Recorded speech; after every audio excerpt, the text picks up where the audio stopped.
तो चलिए आगे बढ़ते हैं इस वीडियो के टॉपिक के ऊपर। इसके पहले भी कुछ वीडियोस में पब्लिश कर चुका हूँ। वो वीडियोस अगर अब तक आपने नहीं देखे तो आप चाहिए तो हमारे चैनल के वीडियो सेक्शन में जाकर उन वीडियोस को देख सकते हो। तो एक बहुत ही बड़ी खबर जो कल के दिन रात को बाजार के बारे में आते हुए हमको देखने को मिली है, उस खबर को जरा अच्छे से एकदम सही तरीके से यहाँ पर हम समझने की कोशिश करेंगे। एक्चुअली गवर्नमेंट ने क्या किया है, गवर्नमेंट ने अप्रूवल दे दिया है 31 नए अलग अलग प्रोजेक्ट्स को।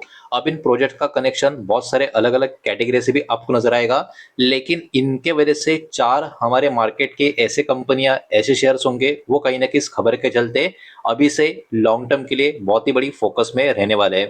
तो ये पूरी की पूरी खबर है क्या, कौन सी कंपनी बाजार के रडार में फोकस में रहेगी, एक एक करके सबको समझने की कोशिश करेंगे।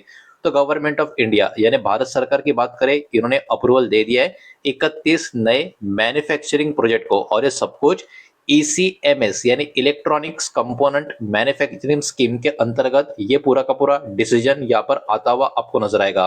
अब यहाँ पर सबसे पहले इस पूरे के पूरे प्रोजेक्ट का जो प्रपोज इन्वेस्टमेंट है वो कितना यूज है आप देखने की कोशिश करो। 7,877 करोड़ का ये टोटल प्रपोज इन्वेस्टमेंट आपको देखने को मिलेगा, और ये प्रोजेक्ट जो होगा स्प्रेड होगा अलग अलग 10 राज्यों में। तो ये अपने आप में पूरा का पूरा इंडिया भर के लिए प्रोजेक्ट आपको देखने को मिल रहा है। भले ही हर एक स्टेट इसमें काउंट ना हो, लेकिन 10 अलग अलग राज्यों में होगा। ये भी अपने आप में काफी बड़ी बात आप लोगों को यहाँ पर समझ में आ जानी चाहिए। इसमें जो एक्सपेक्टेड प्रोडक्शन का वैल्यू है वो 82,243 करोड़ का यहाँ पर बताया जा रहा है। ये अपने आप में ही काफी ह्यूज नंबर है प्रोडक्शन लेवल पर, ये भी आपको यहाँ पर समझना होगा। और इसके कारण एक और बहुत ही बड़ी समस्या जो है एम्प्लॉयमेंट की है, तो डायरेक्ट एम्प्लॉयमेंट भी इसके कारण 10,000 जॉब्स क्रिएट हो सकते, ये एक्सपेक्टेशन भी यहाँ पर माना जा रहा है। अब ये वाला जो स्कीम है इसका जो मेन ऑब्जेक्टिव क्या है, इसको भी जरा यहाँ पर हम समझ लेते हैं। इसका जो मेन फोकस या जो मेन ऑब्जेक्टिव है, हमारे कंट्री का डोमेस्टिक इलेक्ट्रॉनिक सप्लाई चेन को मजबूती देने का काम इस स्कीम के तहत होता हुआ नजर आ सकता है या आएगा। ये सबसे पहला पॉइंट आपको समझना होगा। और इस स्कीम कहीं ना कहीं एम की जा रही है हमारा जो प्रोडक्शन है, खास करके जो इंपॉर्टेंट इलेक्ट्रॉनिक कंपोनेंट्स है हमारे कंट्री में, उसका प्रोडक्शन इंक्रीज करने के ऊपर फोकस किया जाएगा, एम किया जाएगा। इसके लिए ये वाला स्कीम सरकार का यहाँ पर तैयारी करता हुआ आपको नजर आएगा। अब इसमें तीन अलग अलग इंपॉर्टेंट कंपोनेंट्स के ऊपर बहुत ज्यादा फोकस किया जाएगा। इसके अलावा भी बहुत सारे कंपोनेंट्स होंगे, लेकिन तीन मेन ये होंगे। पीसीबीज यानी प्रिंटेड सर्किट बोर्ड्स की बात की जा रही है, कैमरा मॉडल्स की बात की जा रही है, इलेक्ट्रॉनिक एंक्लोजर्स होते हैं इनकी बात की जा रही है, और बाकी के इलेक्ट्रॉनिक मैन्युफैक्चरिंग इनपुट्स होते हैं उनकी भी यहाँ पर बात की जा रही है।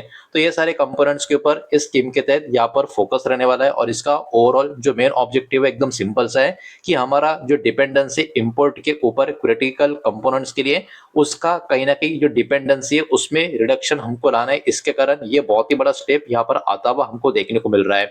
अब ऐसा नहीं कि सरकार ने कल ऐलान किया तो अब ये शुरू होगा, इसका ऐसा मतलब आप बिल्कुल मत निकालना। बिकॉज ईसीएमएस का प्रोग्रेस अभी भी आपको देखने को मिलेगा। वो कैसे? बिकॉज इसका एप्लीकेशन काफी पहले भी होता हुआ हमको देखने को मिला है, लेकिन अब इसमें नए अप्रूवल आने की वजह से जो नंबर है टोटल अप्रूव प्रपोजल का वो अब 106 के आसपास पहुंचता हुआ आपको नजर आएगा। और इसके कारण जो टोटल अप्रूव इन्वेस्टमेंट है ये भी अराउंड 69,550 करोड़ के आसपास के नंबर के करीब पहुंचते भी हमको देखने को मिलेगी। और ये नंबर एक्चुअली जो गवर्नमेंट का पहले का जो टारगेट था 59,350 करोड़ का, इसके भी ऊपर का नंबर आपको देखने को मिलेगा। तो कहीं ना कहीं ये वाला जो पूरा का पूरा कैटेगरी होगा और इससे कनेक्टेड जो कंपनियां होगी वो कहीं ना कहीं बाजार की फोकस में यहाँ से लंबी दूरी में रह सकती है। तो अब चलिए आगे बढ़ते हैं। ऐसे कौन सी वो मेजर कंपनी से जिसका कहीं ना कहीं इस पर्टिकुलर खबर की वजह से मार्केट का बहुत बड़ा फोकस बना रह सकता है, उनके नाम एक एक करके यहाँ पर हम देखेंगे।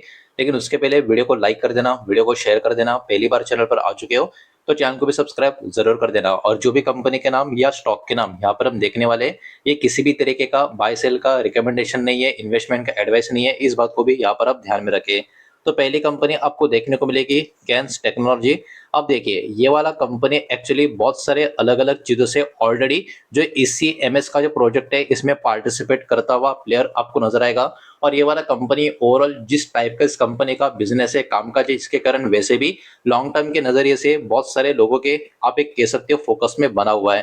कंपनी का जो इन्वॉल्वमेंट है कहीं ना कहीं ईएमएस कैटेगरी में, इलेक्ट्रॉनिक मैन्युफैक्चरिंग का कैटेगरीज में और भी एक्सपेंशन यहाँ पर होता हुआ हमको देखने को मिल रहा है और आगे मिल सकता है।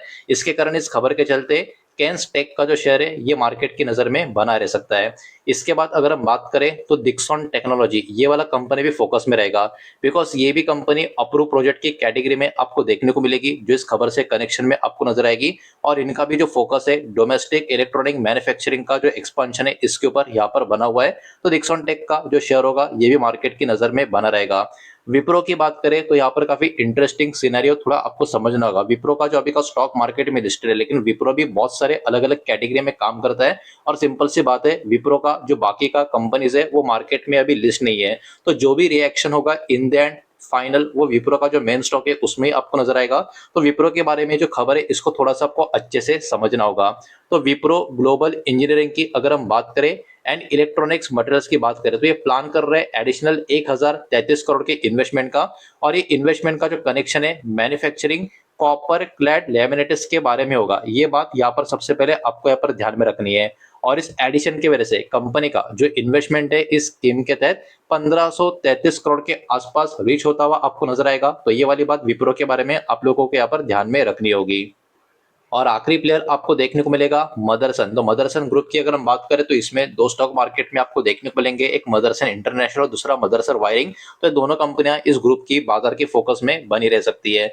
मदरसन की बात करें तो ये भी कंपनी कहीं ना कहीं जो ये फेज है ईसीएमएस अप्रूवल का इस कैटेगरी में इसका भी इंक्लूजन आपको देखने को मिलेगा।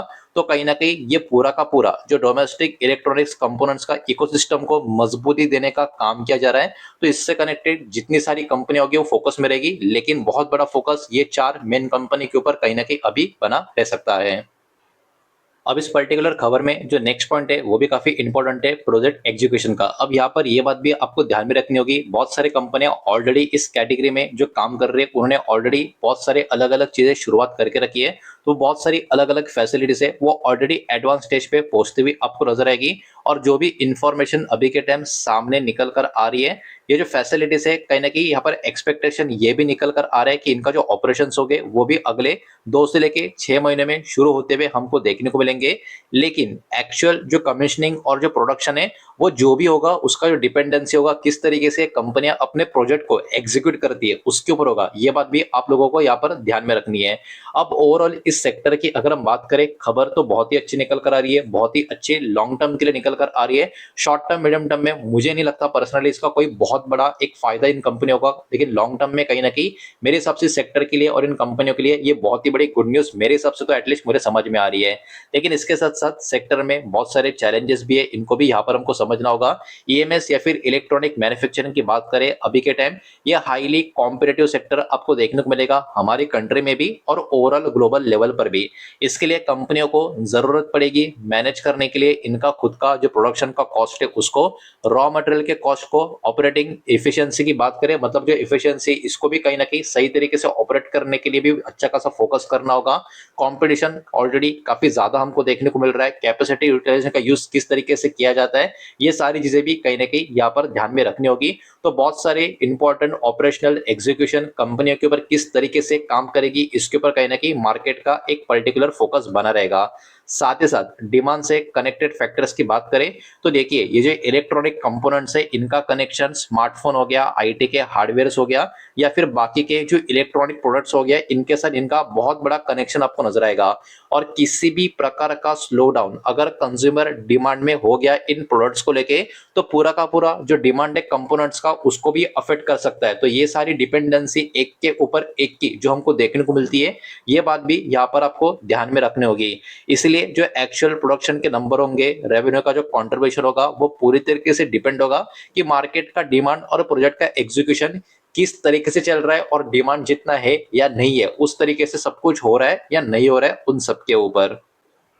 तो वही बात है, ओवरऑल खबर तो बहुत ही बढ़िया इस पूरे के पूरे इंडस्ट्री के लिए निकल कर आ रही है, लेकिन खासकर ये चार कंपनियां बाजार के बहुत सारे फोकस में रह सकती है लंबी दूरी के लिए। यही सारा डेटा इस वीडियो के माध्यम से आपके सामने प्रेजेंट करना था।